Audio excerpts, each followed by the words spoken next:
Haybay og maayong adlaw sa tanang hilig maminaw dere. Gusto rin ako i-share akong experience about sa akong kaagi dere sa barko. Tawgal lang ko ninyo sa pangalan nga Mel. Let me begin the story. Naami ato sa Indonesia. Mga Monday man siguro to, ug naay nanaka sa barko nga mga babayi. Then ang uban nga babayi manghilot daw sila. Nayusa ka babayi nga chicksad pero chubby. Then miduol to nako kay aron daw hiluton ko niya. Moto nga sige siyag pamugos nga hiluton ko. Then ako mga kauban sa dere, gusto pod nila nga magpahilot ko kay alams naman daw ni human ana. Gusto nila bunyagan daw ko sa moto. No choice kay mausad gusto sa akong officers. Dinisulod ng babae sa akong cabin ug didto nagsugod na siya og hilot sa akong likod.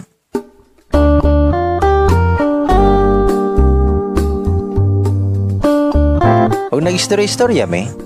At first na awkward yun ko. Hantod sa sige na may istorya. Then pagkataod-taod ana, naabot mi sa topic nga mga rated SPG na kayo. You know, moadyo ng ilahang toyo ba? Og nangutana si chubby girl na ako, nga you like patong-patong? Nasyak man lang ko siyang gisulti ba? Miingon dayon ko, nga no patong-patong, only massage, no other than that. Kahibawon ako siyang buot pasabot ba? Gusto siguro og extra service. Pero wala ko ni sugot oy. Og nagpasalamat ko sa Ginoo kay nakalikay ko. Ako ra siyang gihatagan siyang gusto nga tip after that ni gawas na ang babayi nga nagmugot. Motong nagkakatawa ko, pero bahala jud basta kay wala ko'y plano nga dautan niya. By the way, I'm that kind of guy nga duol kay sa Ginoo o God-fearing jud ko. Mao na nga dili ko gusto mobuhat og mga ing-ana nga butang. Nakita sa ko ang mga kauban ng babae nga nigawas sa akong cabin nga nangmugot. Gikansyawan ko kay mura daw kuno kog bayot. Wala mo patol sa babae. Pero bahala na sa ilang isulti nako basta wala gyud ko'y gibuhat nga dawtan. Then apo to'y usa ka higayon, Thursday night to. Wala gyud plano nga munaog kay lagi kapoy kaayo gikan sa work. Pero akong suod nga amigo, niagda man ako o giati ko nga i-appeal na daw ko ni kapitan sa listahan para mugawas sa moto nga no choice ko. Og dali-dali kog ilis nga wala sa plano og bugat sa akong buot. Nagdala kog extra money kay basin ako'y paliton sa gawas or something nga mga souvenir para na ako'y remembrance sa usa ka place nga akong natuan. Ang ilang gisulti nako nga mamalit og mga onra daw mi sa restaurant, motong nisugot ko.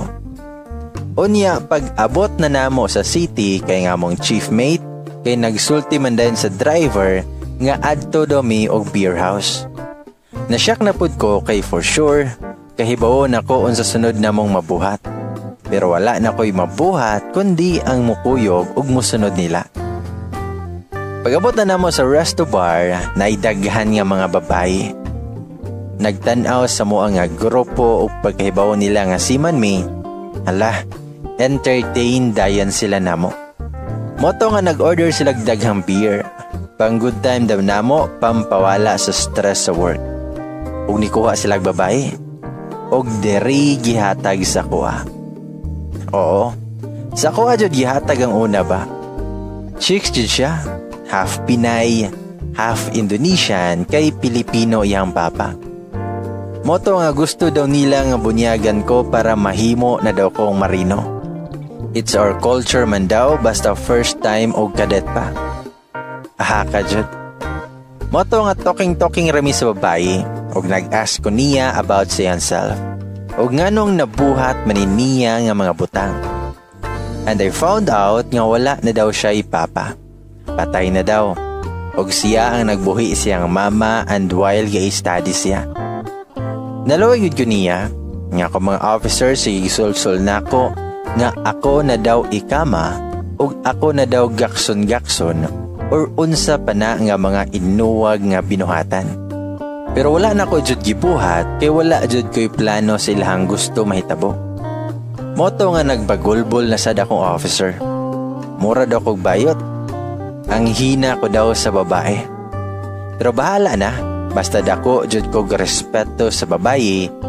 Kay para nako, naagihapon sila'y dignidad o angay nga dakong pagrespeto sa ilang kaugalingon kay wala ta kahibawo nganong nabuhat nila ang mga ingana nga butang ug ang naasa kong nahuna pod nga malikay ko nga makabuhat kay ayno gisuwayan ra gyud ko og nagpalibot sa kuha nga tentasyon.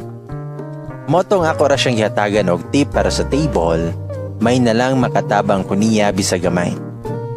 After that, nag-decide ang grupo nga mamalhin na sad mi og laing pwesto nga bar. Og didto mi sa massage and restaurant nga hotel. Kompleto na dito tanan. Tagay na sad. Og ila jud ko nga gihubog para daw malaki nako. Mura na jud ay kog bayot ani ba. Grabe ha jud ka bully ba. Bitaw. Moto nga gihatagan na pud ko nila babayi og ikaduha na gyud tong babayi atong gabi una. Wala na yun ko makabalibad ba kay sugo na siguro to sa beer nga ginom. Murag naganahan na sad ko og nanginit na pag-ayo. Then ni adto na mi sa hotel og something happened na mo sa babae. Ang babae gwapa gid siya. Saktong barog og hamis, chinita basta chicks kayo. Puwerteng lamia sa kong gabi ato ba. Kay matod pa nila, nabunyagan ako.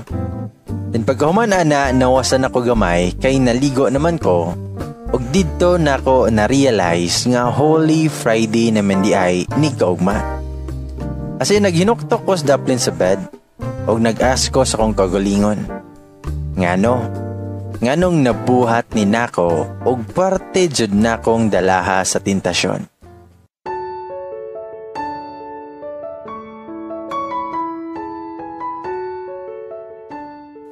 Nakasala jud kog maayo sa Ginoo ato nga time ba. Hangtod sa paguli namo wala ko'y tiyong-tingog og nangutana nga akong mga kauban nganong wala na daw ko'y tiyong-tingog. Giunsa daw ko sa babae. Mura daw ko gi-rape. Unya gikatawa na sad ko kay baka lalaki daw gusto nako. Ni-smile ra ko og niingon ko nila nga nakalimot ko sa Ginoo og gikatawa na sad ko nila. Okay lang daw, at least, nabunyagan ako. Pero honestly, sakit jud kayo sa kong buot nga nikuyog ko nila kay wala jud ko'y plano nga maglipay-lipay. I thought nga mangaon rami sa restaurant og manglaag, mamalit og unsa pa nang gustong paliton. Pag-abot na mo sa barko, nagsugod na kog pangurog nga mahadlok sa kong gibuhat kay nakaamgo ko nga dako kayo akong sala nga nabuhat. Bisag nakainom ko, nakahinumdom gihapon ko sa Ginoo. Gusto na ko pasakitan akong kaugalingon tungod sa akong nabuhat og sa akong kaguol, gibati kog katog og nakatulog na gyud ko. Sa Friday na naghihapon ang istorya bahin sa pagkagabi. Kansyaw diri, kansyaw dito. Og wala na jud ko'y tingog sa akong kauban. Ako ra silang giingnan nga gikapoy ko og hangover og labad pa akong ulo. Pagkaod to na out na mi sa work ay half day raman mi. Sa paniud to nang hinoktok masad ko. Kung nisod ako sa kong cabin, nagunahuna sa kong nabuhat nga sala. Mga around 1 p.m. akong gipangita akong rosaryuhan. Murag dili na ko ma-dare og gunit sa kong rosaryo. Og didto ni sugod na kog hilak. Nagunahuna ko sa kadako sa kong sala. Natintal jud kog maayo ba. I was crying like a baby at 1 p.m. to almost 3 p.m. sa Friday. Sige ra jud kog ampo sa Ginoo. Nag-asa akong kaugalingon og nangayo kog pasaylo. Naglipay-lipay ko samtang atong Ginoo nagsakit og maayo tungod nato og usa nako sa mga tawo nga naghatag og pasakit niya. Sa akong gibuhat, mura na kog dili na jud mapasaylo nga akong sala. And this is my worst sin I ever done. Dapat ako na lang ang ipako sa krus. Moto nangayo ko niyag light o guidance. Grabiha jud akong paghinulsol sa Ginoo. Nakarealize ko nga bisag duol ko kayo sa Ginoo, nagkuwang gihapon akong strength o gunuwik gihapon akong spirit para makalingkawas o makalikay sa temptation. Sakit kaya sa kong dughan hangtod ron og mao nga naghinulsol na gyud ko pag-ayo. Para ninyo, mahimo ba kog bayot og wala ko ni buhat ato? Nganong naa pa man jud nang bunyag-bunyag sa barko. Dako kog respeto sa babae ba? Og dili makahimong gwapo sa lalaki ang pagbinuang sa baye. Pero bisag unsaon ako gusulti kay nabuhat gyapon nako ang dili angay buhaton ug nakasala na og dako. Para nako uhugaw na kay ko sa akong kaugalingon and I really hate myself. I feel very guilty kay kahibaw kong sayop pero wala na ko makapugong o makalikay sa ikaduha nga higayon. Ang kalibutanong kalipay. Lord, I'm sorry. Please forgive me. Sising-sisi na po ako. Gusto na yun ko musimba sa imong simbahan para makapanghinulsol ko sa akong sala nga nabuhat. Pero wala jud ko'y mabuhat kay di araman ko sa barko. Og na ngayon ako pasaylo sa Ginoo sa kinasingkasing na kong pagduol kaniya og kahibaw ko nga naagyapon siya nako og dili gud ko niya biyaan. Dili ko makapromise sa Ginoo nga dili na ko matintal. Pero kung gipangayo o giampo sa kinasingkasing ato sa Ginoo, nga mas tagaan ko niya kusog sa akong espiritu para makalikay ko sa mga tentasyon. Do not bring us to the test but deliver us from evil. Salamat sa pagpaminaw sa akong experience nga natintal kog maayo og I hope na mo'y nakatunan. Dili ta mauwaw sa pagduol sa Ginoo kay naara siya nga anda mo pasaylo kanatong tanan. Ato lang yung inulsulan ng ato ang mga sala o mabalik ta niya kay andam siya mo pasaylo o modawat na tong tanan. Makabaton kitag tinuod nga kalipay kauban ng atong manunubos. Please pray for all the seafarer and for all the people nga dili unta mahilayo ang among dalan paingon sa Ginoo. Thank you and God bless us all. Ladies and boys, mao kana ang confession ni Mel. Ug kung na may mga reactions about ana nga confession, i-comment down below lang na siya. Kay karon, atong basahon ang inyong mga shoutouts, comments, reactions sa atong mga nakaaging sa atong mga past nga videos. Hi kang Jeril Castillo. Nag-comment siya sa toang confession nga tagay. Ingon siya nga isang malaking sana all jud sanderoy. There's a rainbow after the rain jud. Happy for you, congrats. Hi kang Marilyn Alfaro, mo attend niya ako sa niyang kasal sender. Sana all. Hi kang Ann, praying I can find my own Gio. Ingon si Rakiza Baring, I would love to sponsor a wedding cake. Sana all. Shoutout po kang Jason, apil po kang Rosana Bagyo nga kanay sa story daw. Ingon si Archel Tindugan na mapapasa na all na lang talaga. Congrats sender mo, God bless. Hi kang Shara Grace Baran, once in a million na dyan nang ingana oy. Walang gano'n naman. Na oy. At the right time, at the right place, maila-ila rin mo siya. Salig lang. Hi kang Feby Makanim, shoutout to you. Cindy Lupira, ikaw rin akong lingaw bay, lisoning nata sa Pluto. Perting mingawa yun lagi bay. Salamat kayo sa pagpaminaw.